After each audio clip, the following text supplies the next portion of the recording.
ये किताब इतिहास की है और इसी के साथ ही हर घर में ये बात कहने वाली है।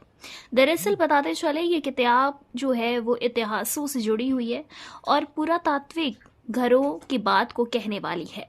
लेखिका हैं अशोका यूनिवर्सिटी में इतिहास विभाग की प्रोफेसर उपिंदर सिंह और दिवंगत पूर्व प्रधानमंत्री मनमोहन सिंह की बड़ी बेटी।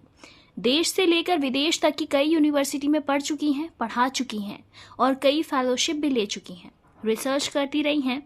प्राचीन भारत पर कई आयामों से जुड़ा एक बड़ा काम किया है, तत्कालीन समाज, कल्चर, पॉलिटिक्स, विकास पर।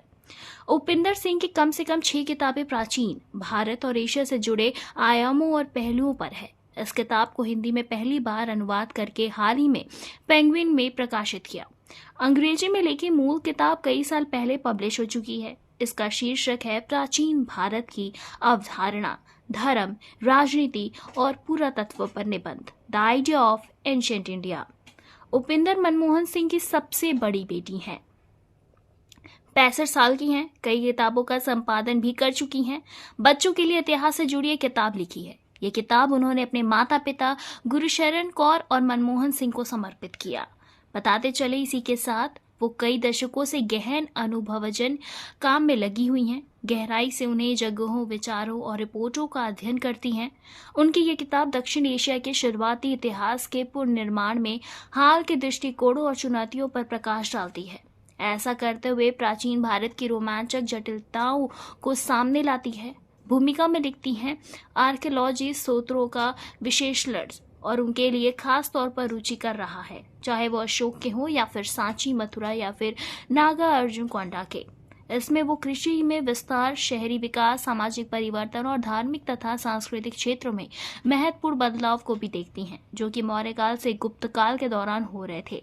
किताब में बहुत सी दुर्लभ तस्वीरें, प्राचीन रेखा चित्र और आंकड़ों से लैस है। बताते चले किताब मुख्य तौर पर मौर्य साम्राज्य और गुप्त साम्राज्य के बीच महत्वपूर्ण सदियों के कालखंड से संबंधित है।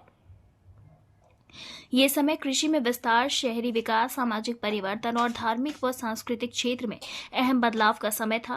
राज्यों का विस्तार हो रहा था तो उत्तर पश्चिम दिशा से हमले हो रहे थे।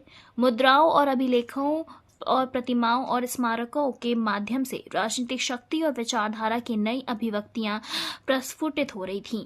इस पुस्तक के अध्याय ऐतिहासिक विषयों और कालक्रम के अनुसार व्यवस्थित किए गए।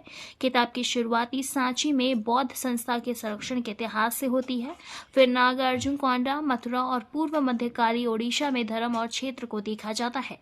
शिलालेखों के जरिए राजनीतिक दर्शन और व्यवहार के संगम को देखा जाता है। किताब 4 खंडों में बटी हुई है। इसका फलक दक्षिण पूर्व एशिया तक भी होता है। बताते चले इसी के साथ कुछ जानकार इस किताब को भारतीय इतिहास से जुड़ी सबसे महत्वपूर्ण किताबों में गिनते हैं। किताब बेहद ही प्रामाणिक और सटीक तथ्यों से भरपूर है। ये प्राचीन भारतीय इतिहास के छात्रों और विद्वानों के साथ भारत के अतीत में रुचि रखने वाले सभी लोगों के लिए जरूरी और पठनीय सामग्री है। फिलहाल इस पे आपकी क्या कुछ राय, हमें कमेंट के जरिए जरूर बताएं। ऐसी तमाम और लेटेस्ट खबरों को जानने के लिए जुड़े रहे हमारे साथ और देखते रहे नेक्स्ट ऑन लाइव।